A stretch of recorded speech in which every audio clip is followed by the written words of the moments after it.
And every morning I would say good morning to him, and not once would he really say morning back, being like, all right. And it really, like, obviously you can't swear on the podcast. It really, No, you can. It really pissed me off. Right? There we go. People with ADHD, they never really look for the simple, they can't even see the simple solution. Yeah. They have to go around the roundabout twice and then up the motorway and back down to get to the same place where you want to go. So I feel like to myself, I'm not where I should be. Maybe that's what it is. You know, I'm not where I should be. Okay. And I guess that's the worst part. that hit me. Oh, don't. That hit me. It's taken me years to pretend that I'm confident. And at the start, it was confused as arrogance, which I get now. I was overcompensating at my shows. I'd done this song, I don't know, for about 2 hours straight, and I'm smashing it. My mum came through. She was like, "You cannot sing that song again." I was like, "Why?" She was like, "I won't say the company, but even sponsorship deals, stupid amount of money to say, any chance of doing a few posts?" Nah, because I don't use CBD oil. I don't use, you know. I'll treat people kinder when. I'll give more money to charity when. It's the opposite. Yeah. And I hate when people say, "Oh, I'll believe it when I see it." No, you'll see it when you actually believe it. It's the opposite. Yeah. I think the great prospect is, if it was up to us, right, we'd have a couch, we'd put our feet up, you know, have a cup of tea, random stuff. Yeah, take the shoes off. Shoes off, people. There you go. There we go. Shoes The man's off. the right idea.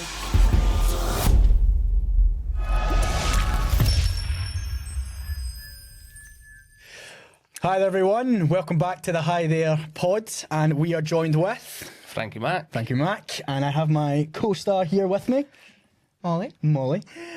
Frankie, thank you very much for coming on to the show, or the podcast. You know, we're not quite sure just yet. We're not quite sure just yet. Again, thank you very much for coming on board with us. I'm very interested to meet you, and as you know yourself, we want to know the real Frank. So please tell us a little bit about what it is you do, the past, the present, and now. So, started off basically went to school. Never really fitted in. Wasn't really interested in much stuff when I was younger, apart from just snooker. That was it. That was just played snooker for Scotland, you know, and that was it every day. 8-9 hours practicing every day. And left school, got obsessed with the Xbox. So that was my life for like 5-6 years. FIFA, Call of Duty. That was it. Then I ended up getting a job in Tesco.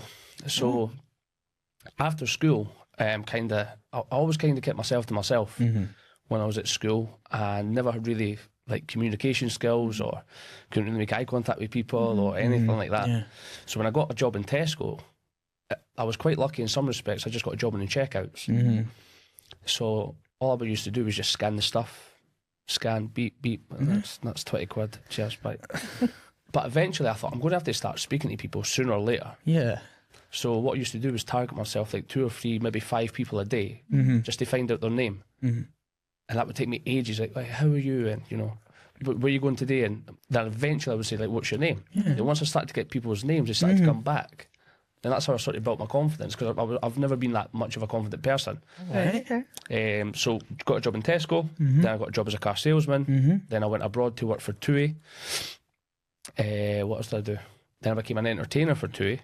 Then I decided to sing a song one day, and now I'm a singer for the past 6 years. Really? Amazing. Yeah. Well, I want to hear a little bit more about that. So you just started singing a song, and then suddenly it just kind of blossomed up from there? Literally, just blagged this whole thing. Well, so basically what happened, I was in a place called Menorca, and I worked for TUI, and I was like the animation person, so I was doing like the party dances and the aqua aerobics and the table tennis. Then at night, I would go on stage and be like, you know, like Bradley Walsh, who does the chase. Aye. I'd be like a Tesco value version of him. I love that. And he used to be a Redcoat or a Butler, whatever. And I've loved Bradley. Love people like that, like Freddie Starr, Bradley Walsh, all these kind of people. And I thought, this is perfect. And long story short, there was this guy who was on holiday. And every morning I would say good morning to him, and not once would he really say morning back, being like, all right. And it really, like, obviously you can't swear on the podcast. It really, No, you can. It really pissed me off. Right? There we go. Here's the real. It pissed me off, right? And I was like, what? Anyway, so I used to go around the pool, and again, I was getting a bit more confident as an entertainer, as, you know, going around the pool. And when I got to know everybody, that was my comfort zone. Once I know you, I'm fine. Yes. If I don't know you, it would take me a little while to get to know you. So I used to go around the pool, and I used to go, whoa, laddie. And people would go, whoa. And the people that go, whoa, I would speak to them first because like the guards drop, so I'm in. Yes. So then I can speak to them, and then because I'm speaking to you, then Molly's going to want to speak to me, and then this person's going to speak to me. Ice is broken. That's yeah. it. So, And like yeah. people are sheep. They're like, well, why is he not speaking to me? I want to be spoken to. Yeah. I want to play table tennis. So so it was kind of like that's how I kind of learned how to. And this all came kind of for car sales. Right. I learned a lot for sales. Like I read a couple of books on, how to win friends or influence people and all. Yeah. Anyway, that's another story. But I went around the pool and this guy who was I wouldn't say he was rude, but he was just not very interactive. He came up to me one day and he says, "Look, Frankie," I says, "I know I've not been the most welcoming." And he says, "Are you a Dean Martin fan?" I says, "My favourite." So Dean Martin and Elvis are my favourites. Yeah. Right. Oh. And I was like, "Well, why do you know that?" He says, "Because every morning all I hear is fucking Volare."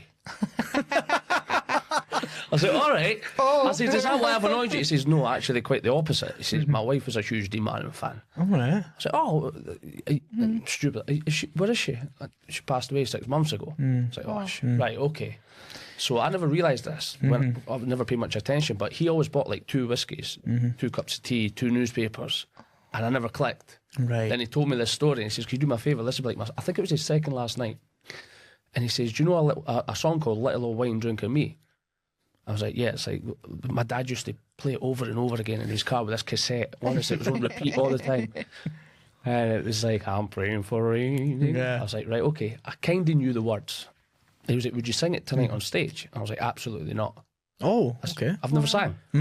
Oh, is it before you? This is before I was. Oh, is it right? Okay. I wasn't a singer when I was an entertainer. Right. Right. Okay.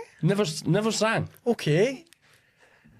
So I was like, I don't have the words. So I got the words on my phone that night. I was like, "Do you know what? I'll do it." Got the words on my phone that night.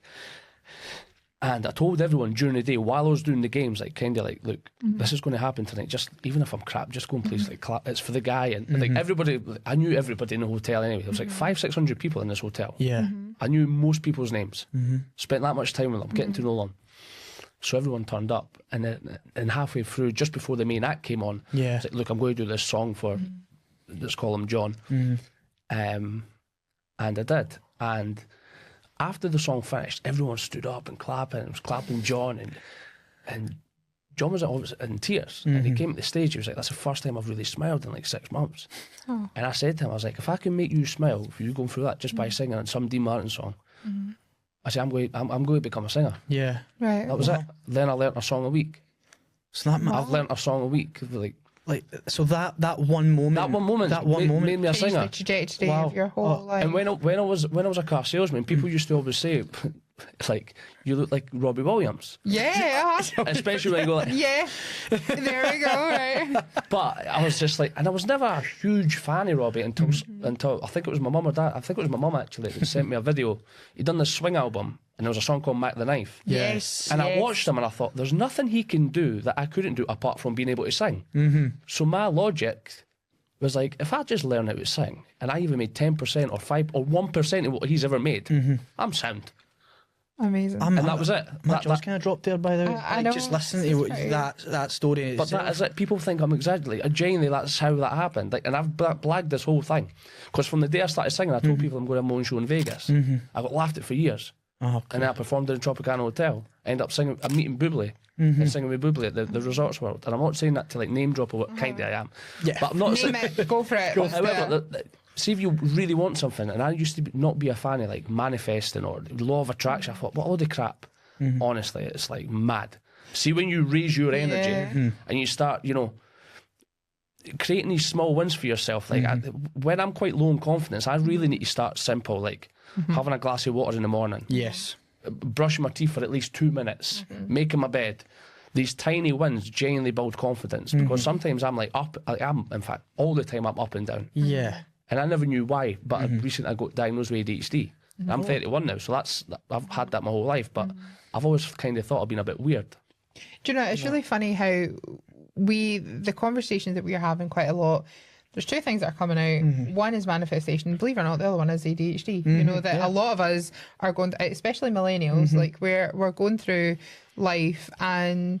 Well, I'm still Gen Z. Yeah, you're still Just Gen want Z. that out, Still Gen Z. He's an elder Gen Z and I'm a baby millennial. So I'm coming up for 31 as well. So for me, I feel like we had to compartmentalize so many different things. You know, our generation was the one that everything changed. You know, we were the ones that potentially were the first ones to go to uni in our family. Yeah. We were also the ones that were told, you might not get on the property ladder before you're 30. You know, we've went through recessions, we went through, you know, war. You know, we've done everything. And we had to kind of sit back and go, what is it that we're all collectively dealing with? The one thing we've had people on this podcast before that have said, you know, I just found out that I had ADHD as an adult. This now makes sense. You know, it's not this devastating blow that's made me go, I have something. It's going, actually, hold on a minute. This is now making sense to me. I can, if you want it fixed or if you don't want it fixed, I don't believe that there's a thing to fix people. I think there's a way that you just deal with it. But then the other thing that we're talking about is manifestation. You know, we had someone on just earlier and we were talking about it, and, you know, she was talking about how she had never been anxious in her life until she just decided that anything she wanted, she was going to go for it. And that is so powerful. And I really respect people like that, because I've never been that person in my life. I have been the person that didn't really take risks, was a very quite a shy kind of individual, didn't take risks, didn't do anything, but to everybody else you would seem that I was kind of happy and, you know, everything. Did you have ADHD? I don't know. I'm not going down that rabbit hole. Yeah. I think I'll probably find a lot of truth about myself I don't see, like. one of the mad thing is, so who are mainly, what you just said there, you says most people that came manifestation ADHD. Right, I'm going to, here's something for you. Go for it. Who do you interview in this podcast? Generally, what's the, how do you pick who you're going to interview? Do you know that's the beauty of it is We don't actually have a pick. format. But what possessed you to pick that girl? Who was it? The girl earlier. It's Jeannie Hansen. Oh, right, okay. Right. Like, what made you pick her? Pick me. Well, she's a friend of mine, so I've known her forever. But so what normally happens is, like you're saying, inspire and stuff like that. Like, normally people, I don't know. I'm just talking in my opinion. No, go for it, please. People with ADHD have never really fitted in. Huge risk takers, very impulsive. Yeah. Always brought up being called lazy. Couldn't quite understand anything. So couldn't focus unless they're hyper focused. Exactly. Yeah. It's a hyperfixation. If they're hyper focused on something, it's going to take somebody that's doing a podcast to say they're absolutely smashing this subject, which is 10% of life. 90% might be an absolute chaotic whatever. Like. But that 10% looks like you're smashing it. Yes. Well done. Right? And it's like people with ADHD, they never really look for the simple. They can't even see the simple solution. Yeah. They have to go around the roundabout twice and then up the motorway and back down to get to the same place where you want to go. So watching people with ADHD think is really fascinating. It is fascinating. And when you're in these kind of things where it's like manifestation and it's like, you know, you become obsessed.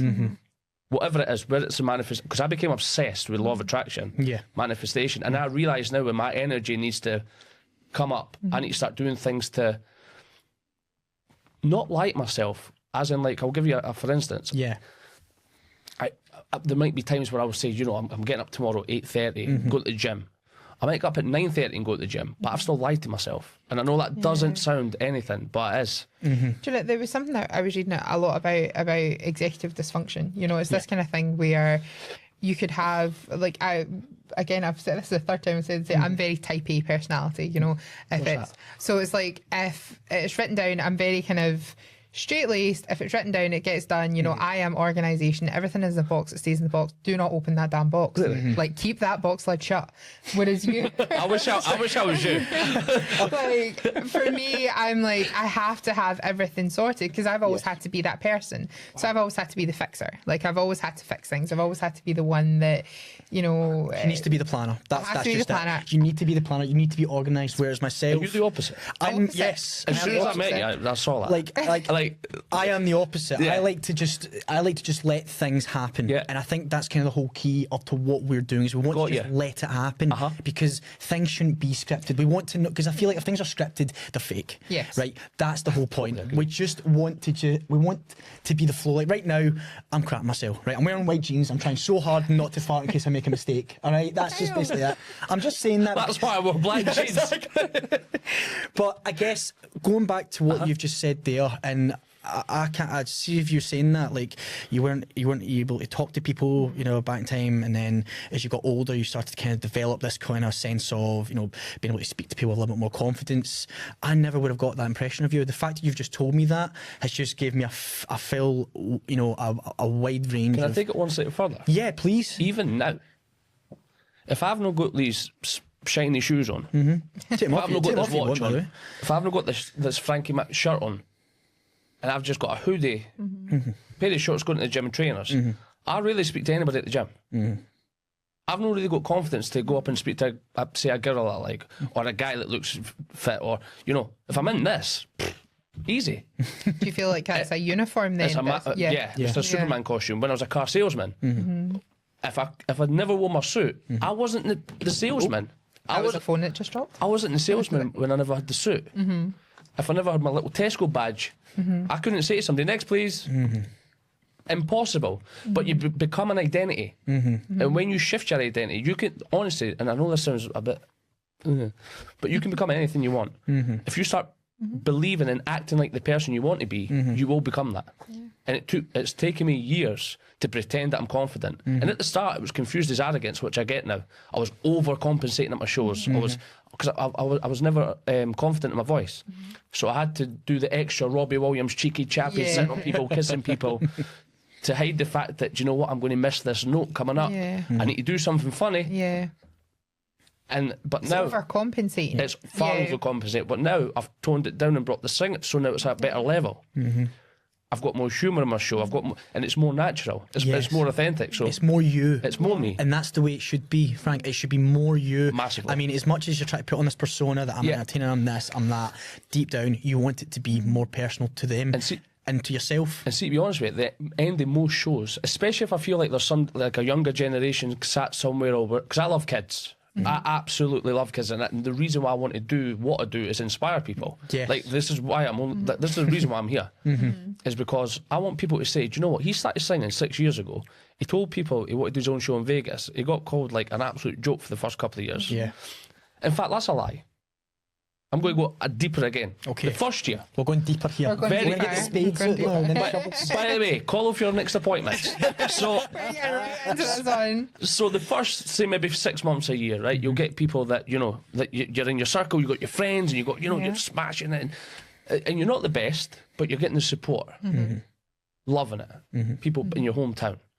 And then you maybe go travelling. And then you maybe get like a wee gig and say, well, for me, Tenerife. And when you come back home, there's a shift in your energy, because I'm not saying you've outgrown it, but there's definitely a shift. You've now got a different perception of what you had before when you left. What does that mean? Well, you come back and you'll start to find people, and this is normal, by the way. If you're not getting this, you're doing something wrong, or you're not trying hard enough. If you come back and nobody says anything, you've stayed where you are. You kind of need somebody to say, you've changed. Who do you think you are? Who do you think you are? No, what do you mean you've been to Vegas? What do you mean you sang with Bublé?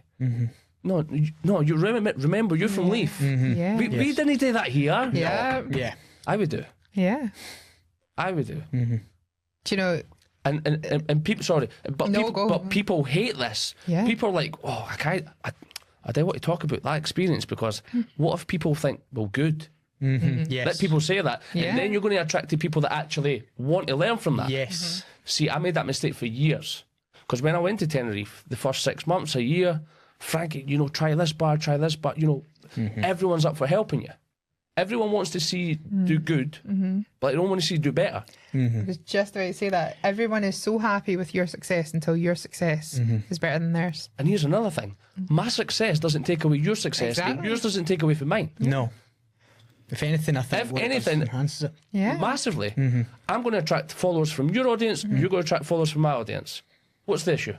Collaboration over competition. Massively. We're all aiming for the same thing, so why can't we do that? Why can't we all work together? I swear. I've literally got goosebumps. No, I've got goosebumps, I swear. But that is kind of, well, again, that's why we wanted to bring you in here, Frankie, because as I was saying to you earlier, I'll look at your Instagram, because I had a full thorough through it. I think this is your favourite one. It is, and the reason for that is because and the fact that you've said what you've said from the start, you know, where you started from. I was the exact same. I couldn't talk to anybody. I generally didn't have the confidence. So tell me your story. Well, my story from when I was younger, I struggled to speak to anyone. I couldn't do it. I mean, I used to go on holidays and cruises and things like that, and I could never go into the teens club or anything like that. Hated it. Fucking hated it.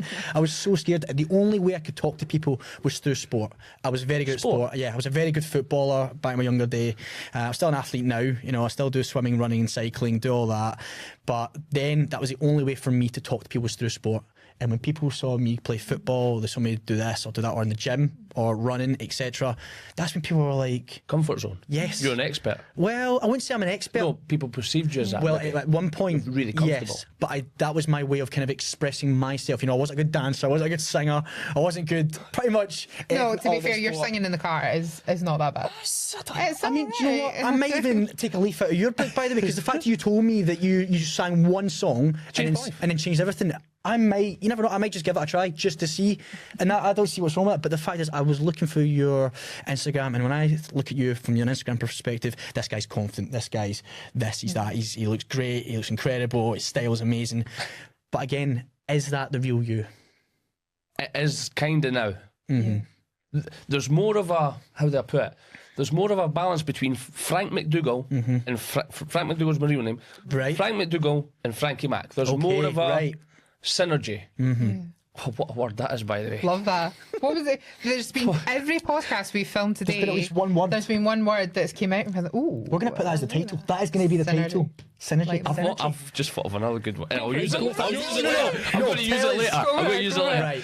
But there's more of a synergy where it's authentic. Whereas at the start, it was completely night and day. Yeah. It was Frank McDougall about to go on stage, and I'm. So what I do most, in fact, probably every gig, even now, is I watch videos, maybe 10, 15 minutes, even half an hour before I go on, Dean Martin, Elvis, and it's like I channel these people, which sounds ridiculous, but it's like, Dino makes me smile like nothing else, and I've watched the same video a million times. Freddie Starr, do you know who Freddie Starr is? Yeah. Do you? Like even that was just like, and it's not so much they're singers, like I get it, they're fantastic singers. They're entertainers, and more so they're showmen. And what I mean by a showman is like, or a showwoman or whatever, they make people feel a certain way. When they leave that show, they're not talking about he's hit every note. They're not talking about it's like, he actually made me forget my problems for an hour. Yeah. And it's mad. I've seen the Robbie movie. And I've said this for years. I've seen Better Man. Have you seen it yet? No, I've not seen it yet. Unbelievable. That's something I'm going to have to watch because it's been advertised quite a lot. And honestly, he said this during his during his thing. I think it was his dad that said it first. If you can take someone away from the problems for an hour, you're a pretty good entertainer. Yeah. And on backstage, like, this was mad. I was watching this with my mum, and I honestly, like, just nearly busted. I did bust out of tears about 5 times. You're going to have me busting tears on the But he had pictures on the wall. Dean Martin, Sammy Davis. He channels Elvis. He does a little dance before he goes out, and he's like, you know, he does all this. I'm like, this is bonkers. And his favourite singer, it's in an interview, is Dean Martin. I never knew this. It's bonkers. Okay. And he was the reason why I started singing. Really? So When I got sent that video, Mac the Knife, Yeah. that my mum sent me, and I thought, I could do what he does. Yeah. Flip the mic and stuff, whatever. Yeah, of course. The hands go with that, you know? I used to practice that With a leg. I swear, with a deodorant can for hours. No. Deodorant can, try to flip the mic. I used to drop it all the time. I broke like 3 mics before at shows. But The fact is, you did it. You tried it. You did it. And Correct. times it gets right, times you don't. But you know what? As you just said there, it's the entertainment. It is. That's the main thing. Because you're right, they're not talking about how well you sang and this and that. See, if you're just standing there with a wee sing song. and see, to be honest with you, I'm not the best singer. I'm never going to be the best singer in the world. But half the people that are out there aren't even the Ever. best singers. That are the And ones do you know that what? I don't even want to be a singer. I'm an entertainer, I'm a showman. Yeah. And I want to show people, literally, you can start doing something from 6 years and absolutely smash it. Not that I'm smashing it yet, however. You're in Well, I you're in the wanted right to ballpark. ask it a little bit is because the thing that keeps coming up a lot is we've done a lot of these, and the more that are coming out, you know, we've talked about this sort of not necessarily small town mentality or, you know, growing out or outgrowing your comfort zone and things like that. But one thing that I personally struggle with is failure. And for me, it's like I take it really, really personally.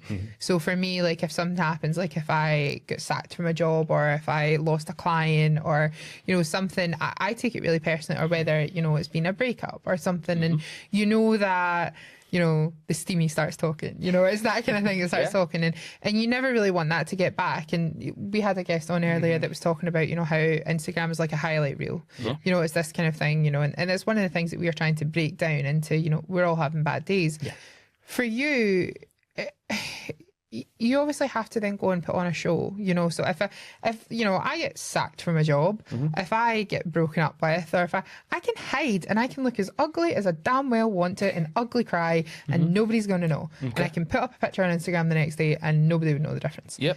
For you then have to go out there and put that face on, that sort of bravery. I don't have to.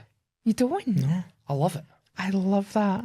I didn't. That's my joy. That's my escape. Yeah. I love that. I deal with a lot of shit in my head. I was hoping you were going to say that. I do. And listen, there's so many people worse off, but I love that. like, there's so many demons in my head. There's so many impulsivenesses and bad habits that I have, and you know, being diagnosed with ADHD, I've and this was only on Christmas Eve, and I've known for years in my head. So what I decided to do was contact in Vegas. When I was in Vegas, I had an idea. I said, "Oh, I've got a great idea. Why don't I get a clinic to private test me?" Googled it, and it cost like 1,200 quid. I was like, "You joking me? No chance." Had another idea. My show in assembly rooms. Emailed about 40 clinics. One got back to me, ADHD Scotland, where I'm actually going there tonight for a meeting. All right. Amazing. On West Nile Street. And then, so I emailed him. This guy emailed me back, Morris, his name is. Frank, what is this? And I basically pitched him the idea is, if you sponsor the show, give me ADHD coaching, and give me a test, I'll then speak about ADHD at every one of my shows. Amazing. Because that's what I want to do. Yes. And I do. And I tell people I'm not confident at my shows. I love that. People start laughing at the start. But my real followers who are there, like, no. Yes. And that's what I want. Because there might be some 8-year-old or 12-year-old or 74-year-old that has always had this little bit of a passion. Should I start? Should I not?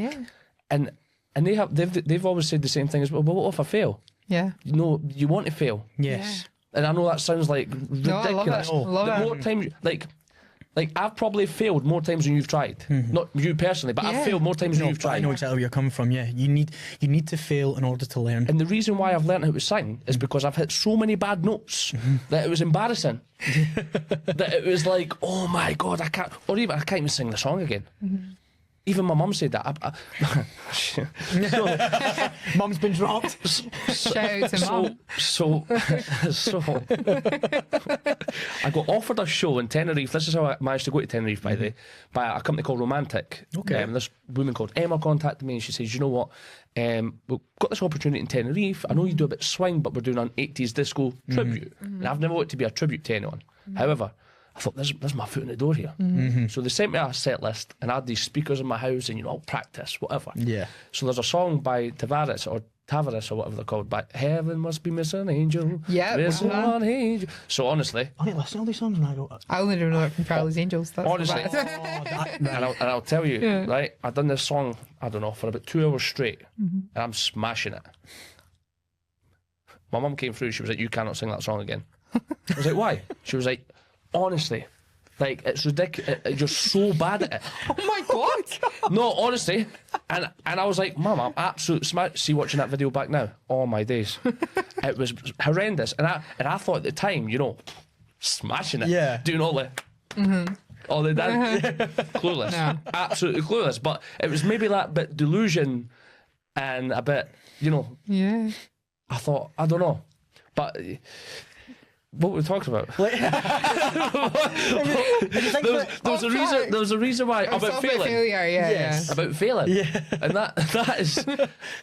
that is really like, you learn more, and it's so cheesy, but you learn more from your failures than you do You're right. No, it's not cheesy at all. your successes. That's just general right. fact. I mean, people can say cheesy. That's the whole thing. You can say cheesy lines, but they're not cheesy at all. No. They're general fact. You need to fail in order to learn. I don't know how many times you and I have failed, but we learn from Even it. at this podcast, I don't know, this is what you're 7th or whatever. Yeah. I mean, I'm not going to lie, I bet you've messed the intro up about 14 God, you have no times. idea. Every single time. one. Well, there you we go. have messed up. And you absolutely smashed that one. It took you one take. You did, I'll you did I'll well. take that anyway. You know, but that's just it. I mean, that's the thing. You're gonna fail. I mean, And- everybody fails. And you, They learn and from you it. look at your first 100 podcasts, think you've smashed it, and then at the end of 200, you'll think, look at that 200 compared to that number one. 5. Yeah. Who are they babies? Who are they?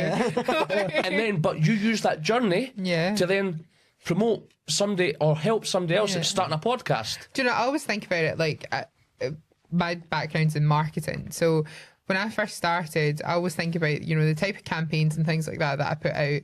And I used to think I was hot shit. Like when I was like 21 and I'm like, I know exactly what I'm doing. You can't tell me nothing. You know, this is that. I used to put out some of these things and I look at it back and I'm like, do you know, I used to have like the confidence of like, you know, this, and it's mental though, because we had this conversation. I don't know where I'm going with this one. We had this conversation with someone else about, you know, would you like yourself at 18 versus you like yourself now? What's the difference between arrogance and confidence?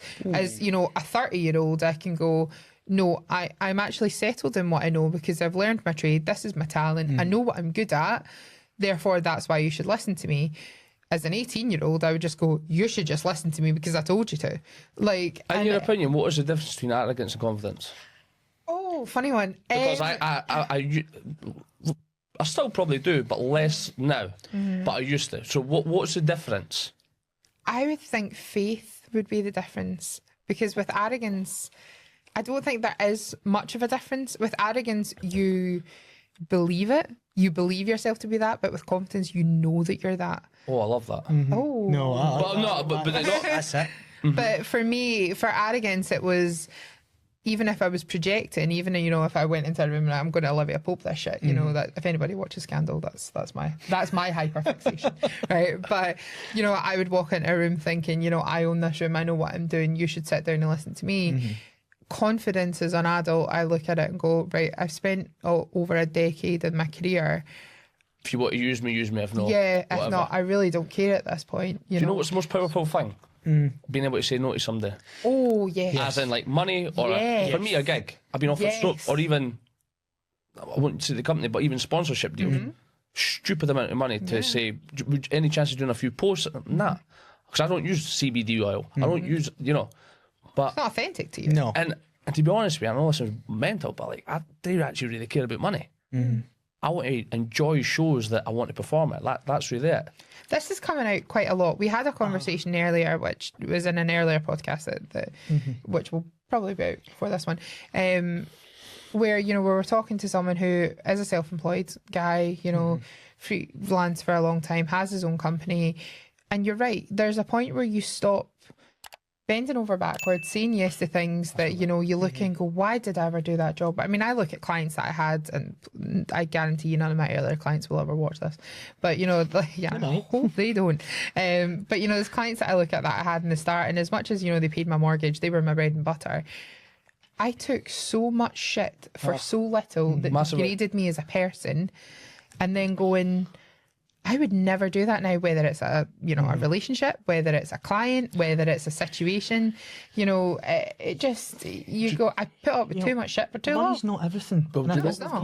know what you just said there, actually? Sorry. Oh, on you go. Did I just drop a truth bomb there? No, you did, because what I've found is like I've deliberately made myself that more expensive than anybody else, that people assume that I'm better than what I am. I always deliver. However, the clients that you get never moan. Yeah, you're right. You're the so easiest- right on that. The Yeah. people that pay the less and want discount and want this, and Yeah. you know, Frank, there's no way you're charging X amount. Like we got this band, like a full band for that last year. Well, go get them again. Go get them. Yeah, exactly. exactly. Go get, like, I'm no, it doesn't bother me. Yeah. Yes. It does not bother me. But the people that say, well, you're a bit more than what they pay, but yeah, we see it. I mean, you've contacted me, you know. But Yeah. zero 9 times out of 10, zero problems. But the people that Not want, want to shave a bit off the baseline. You Like, know, they're, yes. yeah. like, Like, they're But that's more not arrogance at all. problematic. That's. I don't think that's arrogance. I think that's not your worth. Exactly. You need, you know your worth. You know what you're capable of 100%. doing, and that's the most important thing. Knowing your worth. They've come in contact with you. It's like when people. I'm going to try and kind of swing this away a wee bit. Years ago, I was working for a company, and I was with them for only about a few months. It was a recruitment company. I was with them for a few months, and then after a few months, another recruitment company got in contact with me and offered me $3,000 more. They offered me $3,000 more, and that company found out. They weren't happy. They were angry. And then when I came into the office, they were telling me, listen, we don't want you to go. We think what you're doing right now is brilliant, incredible. You know, we don't want you to leave. You know, we want you to stay with us. So I just said to them, well, if that's the case, well, why don't you up my salary to match what they're doing? Oh. And that's kind of when they went, so you're annoyed because I want to go with them because it's $3,000 more. But if you're telling me that, oh, you're this, you're that, why don't you see my worth and kind of give me that? It's because they're happy to keep you where they are because that's comfortable. You know, I say that a lot with like relationships, friendships. Comfort. Like what you said. It's a killer. Exactly. Yes. You know, you can outgrow friendships. You come back and they say, oh, you've changed. And you go, well, no, I'm actually not. I'm just doing what you've told me to do my whole life. You actually want to be able to say in a year's time, but hopefully I've changed. You know. Yeah. Exactly. Like, to me, it baffles me because the amount of people that you have throughout your life that will say, I'm so proud of you, you're smashing it, you're doing great.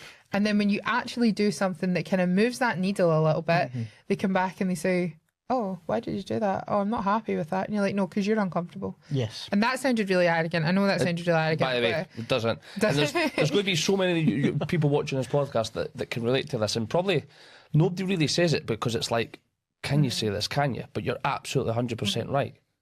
No, people should be saying how they really feel, and that's again another because like when you came in there, you were asking us, "Can you do this? Can you do that?" Of course you can. We want you to come in and do X, Y, Z. We want you to tell your people, tell our people. Home here. Yes, we want people to feel comfortable. Like for example, we'd have probably told you to come in wearing your gym gear and everything like that. I think that'll be the next step because like. You know, we instead of looking like Tweedledum and Tweedledummer. I think the great prospect is if it was up to us, right, we'd have a couch, we'd put our feet up, you know, have a cup of tea, and we just want to kind of talk, just random stuff. Yeah, take the shoes off.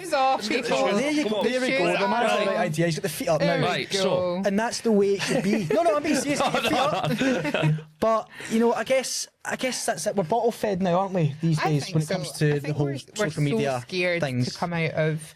You know, come out of our box, you know, as it were. You know, we're so scared to raise our head above the parapet, you know, strive to be something better. And I think a lot of time you hear a lot of people say, I want to do this, I want to do that. And you go, oh, shut up. You know, it's because you're uncomfortable with growth that then you're you know, projecting that onto someone else. And it's like, don't talk about it, just do it. Just do it. Because that seems to be the main thing we've heard on our last podcast. Everyone seems to be the ones that have said, you know what, I'm going to do it. I'm just going to do it. And you know something? It's worked out well for them. It's worked for well. I guess also what I ask as well, Frank, see the days you do have bad days and, you know, how do you deal with that when you have those kind of bad days? So it depends what you mean by a bad day. However, what a bad day for me would be because I've got a very addictive personality. Okay. Super addictive. And I cannot go out for one drink. Okay. I don't think anyone can. I'm a nightmare. Okay. Truthfully. Okay. And I'll be all intention going out 8 o'clock at night, watch an act somewhere, whatever, and I'll not get home till 4 or 5 in the morning. Okay. Until everywhere's shut, until it's the last place open, and I don't know why. And recently I've kind of understood why, and it's not an excuse, it's not whatever, but ADHD is a huge factor. Yeah. I didn't know this. And it's all to do with impulsivity. It's all to do with that dopamine kick because somebody that's got ADHD takes a longer time to reach that sense of happiness reward. But by the time you get there having a drink, you probably have too much. And then it just hits you at once. And then for me, I don't like the person I am with a drink in me. Yeah. I come across as arrogant, a bit more rude, wake up the next morning, hungover, thinking, who have I upset? What have I done? And you're probably thinking, well, why do you keep doing it? I've no idea. Absolutely no idea. And I ask myself that all the time. And, but yeah, so a bad day looks like beating myself up that whole day. Phone would be at the side of the bed, not even look at the whole day. Apart from scrolling through Facebook, 7-8 hours. Just looking at it. Eventually looking at my messages, finding out I've got 19 unread messages on WhatsApp and 42 on my private message, and I'm like, nah, can't deal with that. Yeah. Day 2 of the hangover would be... Must have been some night. I did say he was out till 4 a.m. But it would be like, you know, still kicking myself a bit, but you know what, let's get up, have the glass of water, let's brush your teeth for a couple of minutes, let's make the bed. Well, I go to the gym, no, let's take it easy today. So before you know it, you're missing 3 days. And it takes you back to that cycle where it's like, well, I'm fine now by Tuesday, Wednesday, feeling it, Thursday back at the gym, smashing it. Friday happens, same cycle. And there's so many people in this cycle that, like, that you just see and it's like, what are you even doing? Like, it's stupidity. Like Isaac Newton, once, I think it was Isaac Newton or Einstein, one of them said, the definition of insanity is doing the same thing over and over again and expecting a different result. Like, if nothing changes, then nothing changes. Yeah. That's you know, so correct. So, and it's like, so that's my biggest flaw.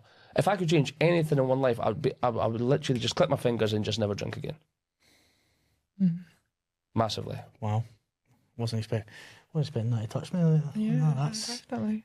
And the only reason why I'm saying this is because I know somebody will be watching this Yeah. with the same thing that's never told anyone that before. It doesn't necessarily need to be just drink as well, It like could be what you're saying, anything. an It could be addictive food. personality. Yeah. It could be food. I was speaking to my coach the other day and he says, look, sometimes, or a lot more times than men, women, it's more food-wise, binging food rather than binging, say, alcohol or gambling. Like, I'm so, like, it's that quick fix. Yep. Yes. And it's not, a lot of people will think it's a lack of willpower or, you know, something like that. No, it's not. It's a routine. It's a habit. It's something that you then build into that sort of cycle. Yeah. It, as you said, You're going to put your shoes back. I'm going to put my shoes back. My feet are getting cold. But yeah, you should wear one of these hoodies because they keep you very warm. I'm sweating in this thing. I can't lie. But it is, you know, you're right. It is. I find that a lot of people, myself, I wouldn't say that I have an addictive personality. I definitely feel like if I will go on that cycle of if I've missed a goal or if I've missed a deadline, which doesn't happen often because I am so regimental. But I feel like that minute that if I slip up on something, I'll beat myself up about it. Yeah. And you're right, you know, you'll spend Monday beating yourself up about it. Tuesday, you know, you might incorporate little tiny parts of your routine. Yeah. By Wednesday, you know, you're at the top of the hill. Yeah. You know, you're like, I'm smashing it, this is great. And then you then get that, I always kind of call it the Sunday scaries, you know, like when it gets to like 9 o'clock, you know this. Yes, when it gets to 9 o'clock at night on a Sunday, I'm panicking because I know on Monday, you know, I've got a to-do list as long as my arm. I'm not going to get it all done because I'm not superhuman. Funnily enough, I'm not. But I know I'm not going to get it done. So then I'll beat myself up all day Monday, all day Tuesday. Why do we do that? Like, what is that thing? Because nobody puts it in our head that we have to do that, apart from ourselves. So where did we learn it from? I was going to say that because it's like, you think the whole world actually cares about you and watches you. It's not like we're saving lives. No, nobody like, cares. We're not doctors. Like, honestly, not, like, nobody cares. And it's like, I heard something like a few weeks ago, it was to do with, I watched this guy online, Ed Milet, and it's like kind of like Gary Vee and all these people, but Ed Milet, like, I learnt so much from him, and he had said like nobody cares, and to prove it, it's like, if you had toothache right now, right, and there's, say, God forbid, a tsunami happening in Thailand right now. Yeah. Devastating, but what are you going to care about more in that moment? Is your stupid toothache rather than the absolute devastation that's happening? And that's what it is. It's like there's that many people that have their own stuff that's going on. Yeah. Where it's like, and I don't know why I'm even saying this because I don't even take my own advice, but like sometimes you do just need to give yourself a break, and it's like it's not actually bad as what you think. No. It's never as bad as It's what you never, think. because when always something somebody bad happens, you're thinking, why was I even worried about this thing? Exactly. Yeah. I always feel like the anxiety, the lead up, the pressure, that everything is so much worse than the actual thing. It's like, you're like, I don't know, I'm trying to think of something like a credit card bill or, you know, something. You let it get worse. You let it go, you know, charges pile up, you know, oh my God, you could have addressed that problem at the start. You know, you could have made a phone call and said, give me a wee minute, you know, whether it's like facing a situation, having that awkward talk with someone that you know, you sit and you worry about it in your head, and then it happens and you go, the whole weight's lifted. It's like, what was the point? Like, what was that? I mean, I guess that's kind of why we're doing this now, is we want to get people that, to talk. want that kind of weight off your shoulders. You know, we want you who to. started this? So It's both of us. Yeah, we both But kinda why? came together. I think realistically we both had the same goal. Because I seen something on your Instagram with your story. Like, would you share some of that? I share quite a bit of it. I mean, more so now than I did before. Right. There's a couple of things I do keep private, mainly just for my own benefit of just kind of keeping it to myself. Because, you know, there is times where I don't want people knowing about this, and if it ruins your image or things like that. I mean, I've always been known as a very bubbly and chatty person. When deep down, you know, as you yourself, you know, deep down, you know, there is times where I'm, you know, shitting myself. You know, there is times where I'm not confident doing this and doing that. I mean, even when I just recently did a photo shoot for the first time in a long time, I was very overweight 6 months ago in regards to like where I should have been when I was in sport. And I remember doing the photo shoot, and even then I had zero confidence. I still a wee bit now, which is weird, because a lot of people now say, okay, well, you've lost so much weight, you look better, you look stronger, you look happier. But again, that persona of, well, I look happy, but deep down I'm still looking for that. You know, that kind of, I'm not going to say kind of gratification, more of, I don't feel 100% happy, but yet, on the outside of me, I feel. But why do you think that is? Do you know something? I think it's just all mental. It's you know, that I can. As Is you it say, feeling accepted? I don't know if it's accepted, or I feel like to myself, I'm not where I should be. Maybe that's what it is. You know, I'm not where I should be. Okay. And I guess that's the worst part. I'm going to like to That- no one is where they should By be. the way, that hit me. Oh, don't. That hit me. Is no. So, here's another thing with the whole alcohol thing and whatever. Like, I need to have a kind of a conversation with myself, because I'm 31 now, and it's like, and by the way, I saw this. I could be stealing this from someone. I've definitely heard it somewhere, so I'm sorry if I've stole this from you. It's like, you need to have a conversation with yourself. It's like, and there's no right or wrong answer. Yeah. What potential do you want to have? Like, what potential of your life do you want to have? And of course, it's 100%. For me, it is. I know where I'm going to be. I see it so clearly. I'm going to have my own show in Vegas at the MGM. $1,000,000%. Don't know how. Don't know how that's going to happen, but it's going to happen. I'm going to sing Sunshine and Leaf at the Hib Stadium one day. Again, don't know how that's going to happen. I'm going to have my own tour band. I'm going to tour cities. That's the vision I've got, and that's when I'll be happy. But it's like, there's only so many times where you can carry on these sort of bad habits and not put 100% into it, where it's like, and this was something that Ed Milet said.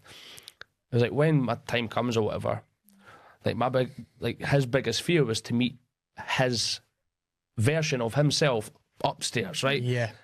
And him not recognising him. This is who you could have been. This is who you could have been. And if you're a complete stranger to that person, that's no good. If you're kind of close, all right. But if you're on point with that potential, like with that person, you're like, right, done. There's nothing else I really could have helped that person, or I might have, if I wasn't hungover and, you know, missed that show or whatever. There was actually a little girl there that would have done this, or like, these are so minuscule things, but it's like, They're not minuscule at all. that's what keeps me from. Okay, I still do it now and again, but like, I used to be a lot worse and not very disciplined. Do I still do it? Yes, but it's a lot more manageable now, but still. It's really quite poignant, actually. You know, I've never. That's twice I sort of. I'm not saying spiritual kind of thing, because I don't necessarily not believe, but I don't also believe I'm kind of in spiritual no man's land. But for me, you know, like what that we're talking about is, you know, is if there is something out there, if that's the thing. The quote that I was saying in another podcast was, you know, about Whitney Houston saying, you know, when she was in that sort of deepest, darkest moment, and saying, you know, I just prayed to God to help me to put one foot in front of the other, and I promised him that I would put one foot in front of the other every day for the rest of my life. Unfortunately, you know, whatever, but that one got to me in that sense, because I mean, we've all had to do that. We have all had to do that. And the whole, I didn't know my own strength, this whole thing, it doesn't come from another person. Another person can plant that seed, You know, another person, you know, you could hear a podcast, you could hear something, you could see something, you know, you could watch something. That seed's planted, but it's on you to grow it. Yeah. And if you want out of that situation, you're the only person that can get you out of it. Whether it's a situation, a relationship, a job, you know, something. I literally did all 3 last year. Wow. Every single one of them. Really? Like every single, hit 30, done every single mile, like I got out of every single thing. And you have to be able to be comfortable with the uncomfortable. Oh, lovely. And sit with it and go, I am so uncomfortable right now and I hate this. You don't want to be in your own skin at times. Yeah. Yeah. But I'm okay because I know I hate the phrase trust the process, but it's so true. I'm trusting myself to know that I'm the only person I can depend on. I have people around me that I love, will cheer me on, they'll do it, but it's on me to get there. Of course. And when you get there and you get to that other side and you sit there and you go, right, okay, I don't have everything sorted out. You know, there's a lot of different things I would like to be. There's a lot of different ways I would like to look, feel, do, whatever. But I did it. I damn well did it. And that's, you're the one cheering yourself on. Yeah, other people will be there in and out parts of your journey. You're the only one that stays consistent. There's a thing that I always hear. It's like people say, like, I'll be happy when. Yes. I'll treat people kinder when. I'll give more money to charity when. It's the opposite. Yeah. And I hate when people say, oh, I'll believe it when I see it. No, you'll see it when you actually believe it. It's the opposite. Yeah.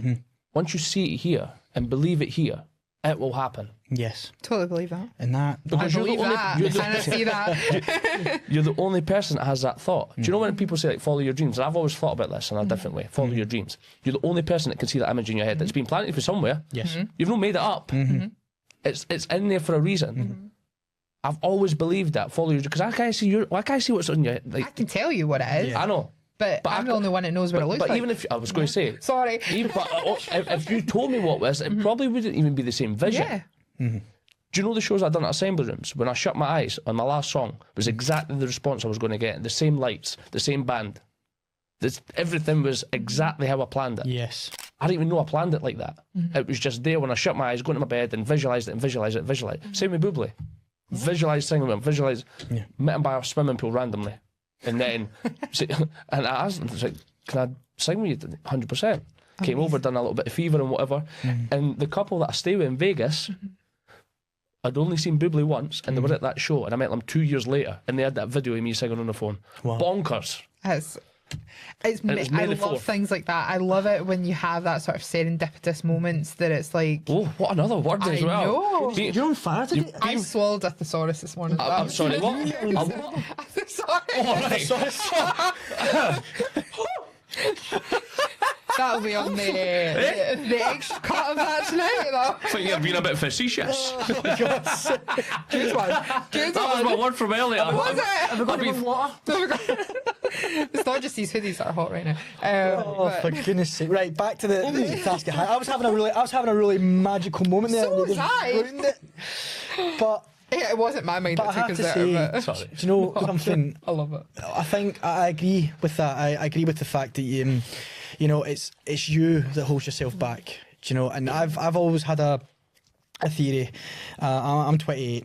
Right, and you know this is usually the time of your life where you're meant to be planning things and you're meant to have your dream job and this and that, blah blah. At least that's what I've been told. But I've also been told as well, you know, you take a year out, you have a year of pain for a lifetime of glory. I live by that. That is my motto in life: is, you know, take a year of pain for a lifetime of glory. And I guess that's kind of the reason why we want to do this. And what does now. pain look like? What's pain?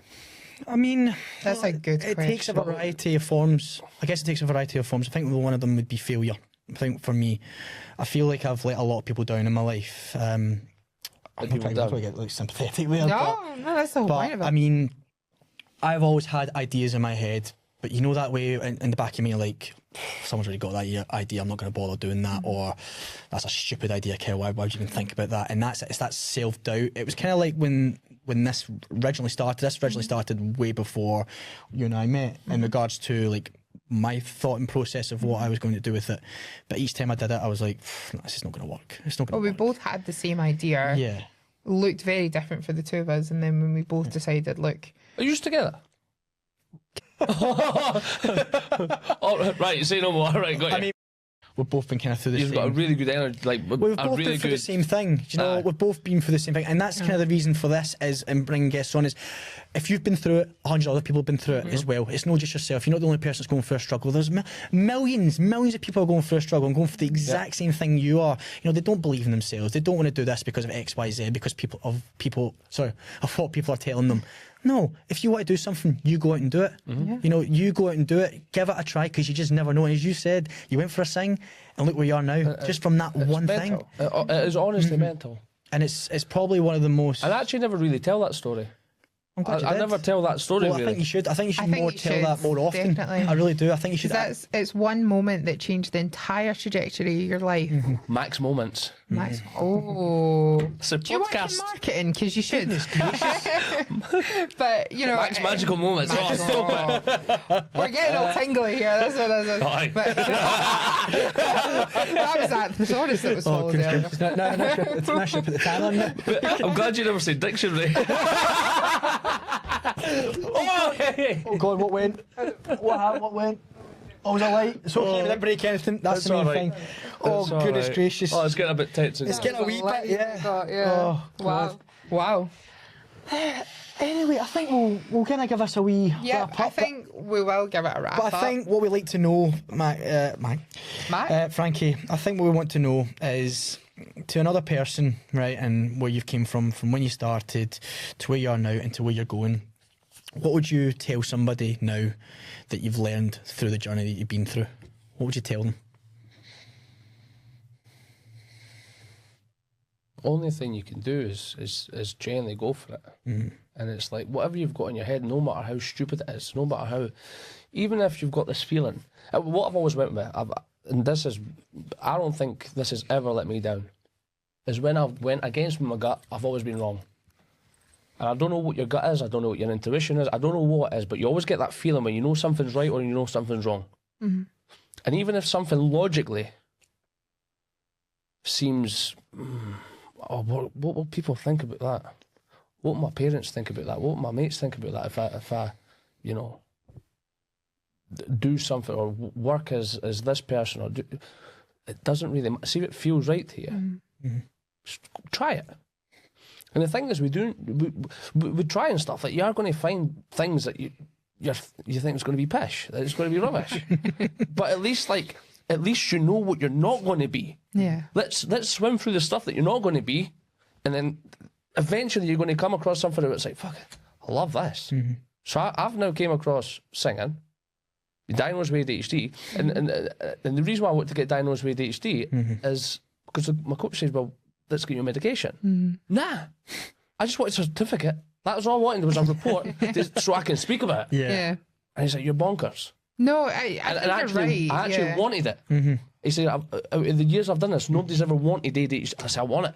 It's validation. Yes. This is how my brain works. And There's other people out there that can relate to you. Correct. And I know there's, now I could be the ADHD showman. Of course. Give me somebody else that's an ADHD showman that's marketed like that. Quite right. Then you find your own little group, follow who you can help. It might only be 100 people, but at least I'm helping 100 people. Listen, it could be one person. Doesn't matter. It could be one person, right? I love that. As we've said, if we are saving one person, we've done our job. That's it. And I don't care. It doesn't need to be 100 people. We're not expecting to reach 100 people, but if we do, amazing, incredible, brilliant. But that one person, that's all we care about. If we are saving that one person, done my job. I'm happy. I can literally go and leave this world saying, do you know what? Done my job. Oh, you're not, because we have so many podcasts left to film, so you're not going to And I know this isn't my job, but what would your answers be to that? If you could tell, even your younger self. But you take that one first. My younger self. Your younger self. At the age of 16, and you're 28 now. God. 16. Or whatever. No, if I could go back through time, first of all, I'd give myself a slap. Definitely give myself Love a slap. that. But however, I think we're all probably the same. I like that. I would give him a slap, but I'd also explain to him, don't change. Don't change who you are. Right? Don't change for anyone else. Right? Listen. I'd say definitely listen. Yeah. But don't change who you are, because I wouldn't change anything that's happened in my life right now, because if I didn't go through the experiences I have up to this point, I wouldn't be where I am today. And that's just generally it. It might not have been for the best. I could have changed things to make things, say, better. But no, I would say to my younger self, listen, but don't change. Do you believe everything happens for a reason? Yes, big time. That's what that is. That's what that is. There we go. What's your one? You're going to have a good one. Oh, I can't think. You're on the spot now. I've actually got two. No, we've not got time for that. No, Sorry. no. I'm joking. No. This is my podcast. I know. I spat in my water there. Right, what's your two? Here we go. The first one is be comfortable with taking up space. Because I think that is something that With what? taking up space. Take up space, whether it's your voice, whether it's your presence, whether it's.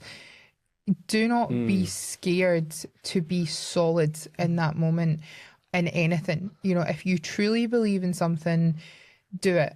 And I don't know whether it's something that I've always struggled with because for a number of different reasons, but I've always been scared to be the most invisible person in the room, but also the most visible person in the room. And I've never seemed to ever find a balance of either one, because I'm either the most visible or the most invisible. But take up that space because you will never get that moment again, and you have no idea who's going to be in that room. You have no idea. Like every person that we have had on this podcast is because I've reached out to someone or you've reached out. We decided to take that space. Yeah. You're here for a reason. Let's talk about it. You know, we don't know who's watching this. We don't know who's listening to this. We don't know where this is going to go, but it happened because someone took up space. So for me, it's still one I'm still trying to come to terms with, because I'm leaning more into it now and going, no, I'm actually okay within myself. I don't need to change to make you feel comfortable about me. I'm actually okay. The second one is don't stay in, whether it's a relationship or a place of work or something where you are uncomfortable, and for just because you're scared of what the uncomfortableness, is that a word? Well, the unknown. The dictionary is long gone at this point.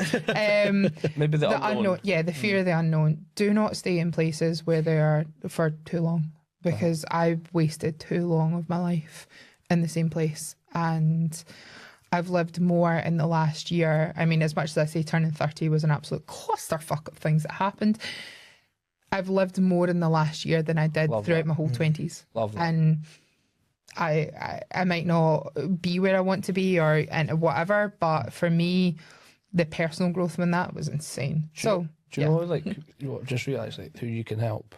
Who? The person you were 5 years ago. Yes. The person you were 5 years ago, that's who you're helping right now. I would also tell 16-year-old me that red hair did not look great on me, because it really didn't. I was not Rihanna, so it wasn't great. And you're probably great. You never got that tattoo. You're cool. I like you. What? You're cool. I think I'd also say study as well. You know. Oh, I did that. No, I did that. Study, yeah. I didn't study. I never studied. Sorry, Mum. Sorry. Drop out. I did that one. Oh, wow. Oh. So, guys, that is a really nice conclusion to that. Last thing we want to say is, Frankie, where are you going to be? What do you need to tell us? Give us something. Where we're going to find you. Obviously, everything will be in the caption below. Where can we find you and what's coming up? When's your next gig? 'Cause I actually want to see it. I know, when's your next gig? My next gig, I've got a gig in Glasgow actually in a couple of weeks. I think you posted it on Instagram, your dates. So I've got my dates on Instagram, I've got my dates on Facebook. I've announced it today, so I've got a tour coming up at the end of the year. Anywhere in Glasgow? Anywhere in Glasgow? Edinburgh? So no. I can't tell you. Oh, Can't tell you. Okay, right, okay. Can't tell you. And every day the Edinburgh Fringe. Nice, So nice one. I'm going to have two venues. And they'll be getting announced in the next couple of weeks as well. So yeah, can't really say anything just now, like for thingy reasons. But yeah, like what happens in show business stays in show business. what happens on show business goes live on Facebook. But yeah, just follow me anywhere. It's at Frankie Mack Official, Instagram, YouTube, Facebook, and yeah, I do promote singing and entertaining and all that stuff, but I also do a lot of stuff with sort of mental health, and, you know, growing confidence and ADHD and all that kind of stuff, you know. Amazing. So I try and help the person that was me 5 or 10 years ago, whatever it is. So. Well, Frankie, thank you very much for what has been incredible, and I'll definitely be in contact with you again very soon. Listen more about it. I appreciate it. Cheers, Thanks guys. for listening, everyone, and stay tuned for the next episode of the Hyper Pod. Peace. See you later.